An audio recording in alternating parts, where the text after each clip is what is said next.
Step Talks Education. Let us continue with chemistry, and we are on atomic structure and chemical bonding. And we had already looked at what we call chemical bonding, and we had a look at the formation of ionic bonds, which we said forms between atoms of metals and non-metals.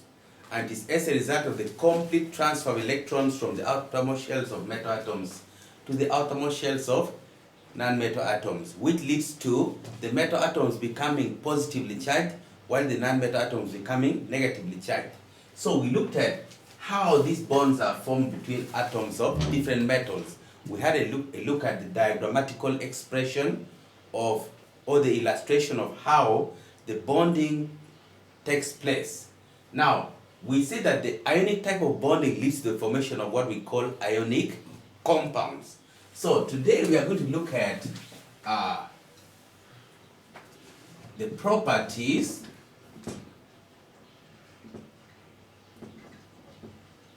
of ionic compounds. Please remember that the ionic compounds consist of what we call ionic bonds. So when we talk of their properties, we refer to their characteristics.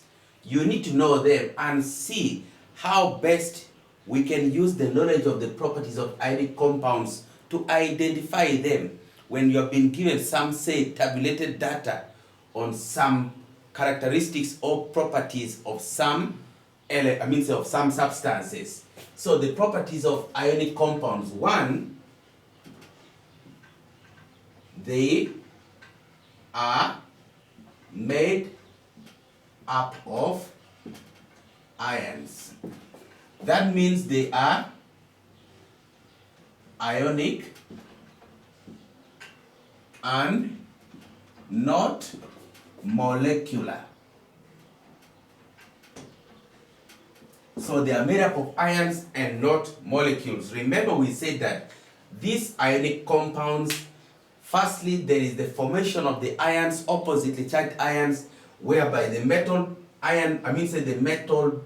atom forms a positive ion by losing electrons completely from its outermost shell, and the non-metal atom becomes negatively charged. It forms a negative ion by gaining the electrons to fill the outermost shells.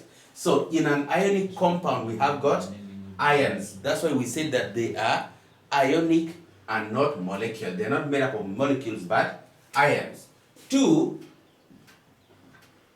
they are solids at room temperature. So a substance which is a solid at room temperature, supposing the melting point is, say, supposing the melting point of that substance is X degrees C, and then the boiling point, let us talk of just the melting point, because melting is a process which leads to the formation of a liquid. So if the melting point of a substance is X degrees C, it means that X degrees C is quite less than the room temperature. And here in the tropics, the standard room temperature is 25 degrees C, which is the same as 298 kelvins. So these ionic compounds are solids at room temperature, and in this case you find that they do not melt at room temperature, but they melt at a temperature which is above the room temperature. So at room temperature they are still solids. In fact, they are solids at room temperature. Three, they have high melting and boiling points. They have high melting and boiling points on top of being solids at room temperature, meaning that their melting points are above the room temperature. Again, they have very high melting and boiling points. A point in case is the sodium chloride or common salt. It melts at about 800 degrees C, about 800 degrees C, which is far higher than the room temperature. So you find that at room temperature, they are still solids, all these ionic compounds.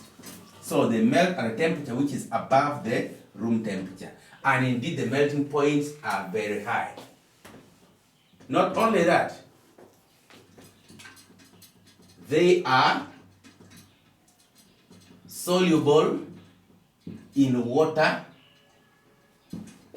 and insoluble in other organic solvents. We have just seen that the ionic compounds are made up of ions, meaning that they are ionic, and for that reason they can only dissolve in an ionic solvent, which is water, but they cannot dissolve in other organic solvents like, say, cooking oil or petrol or kerosene or carbon disulfide or tetrachloromethane or methylbenzene. All those ones are organic solvents, and in this case ionic compounds do not dissolve in them because they are in this case what we call molecular solvents and not ionic solvents. And in this case, water is an ionic solvent, and therefore ionic compounds dissolve in water only. Next, they have high densities. Having high densities means that the particles are closely packed together. So you find that they are therefore what? Solids. That's why they are solids at room temperature. It is because even they have very high densities, they are hard. The particles are densely and closely packed. Then they conduct electricity in the molten state or in aqueous solutions, and therefore they are said to be electrolytes.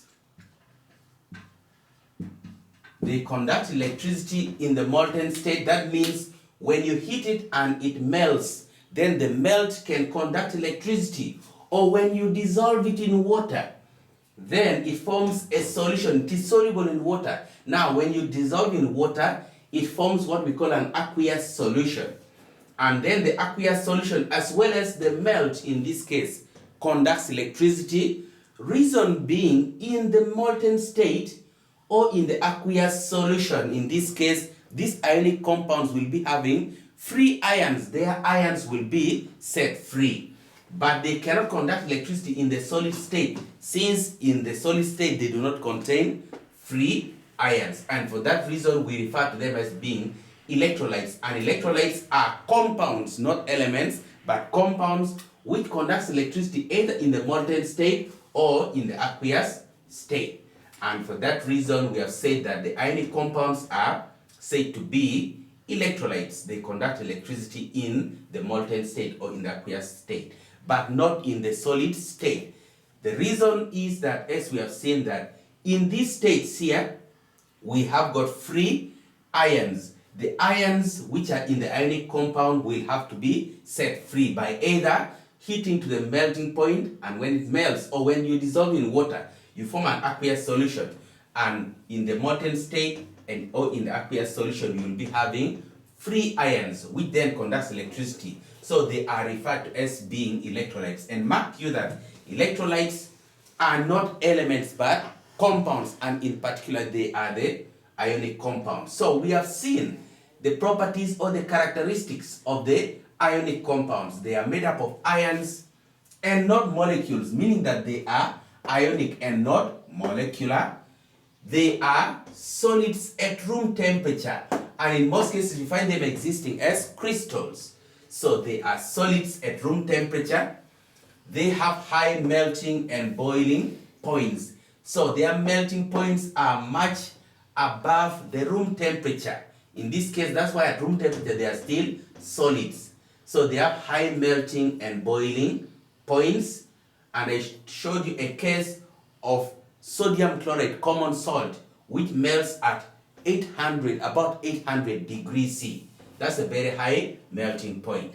They can dissolve in water. They are soluble in water, but they cannot dissolve in other organic solvents. And I mentioned some, like cooking oil that we use. We talked of kerosene, we talked of tetrachloromethane, we talked of carbon disulfide, we talked of toluene, or what we call methylbenzene, and many others. So those are what we call organic solvents. They do not consist of ions. They are molecular and not ionic. But what is an ionic solvent? So ionic compounds dissolve readily in water, but not in other organic solvents. They have high densities. This is because they are densely packed, so they are hard. And then we say that they can conduct electricity when in the molten state or when dissolved in water to form an aqueous solution. And in these states, we say that they possess free ions, which helps in the conduction of electric current. So they are called, or they are referred to as being electrolytes. So these are the characteristics or the properties of ionic compounds. And this is Step Talks Education. Thank you for watching.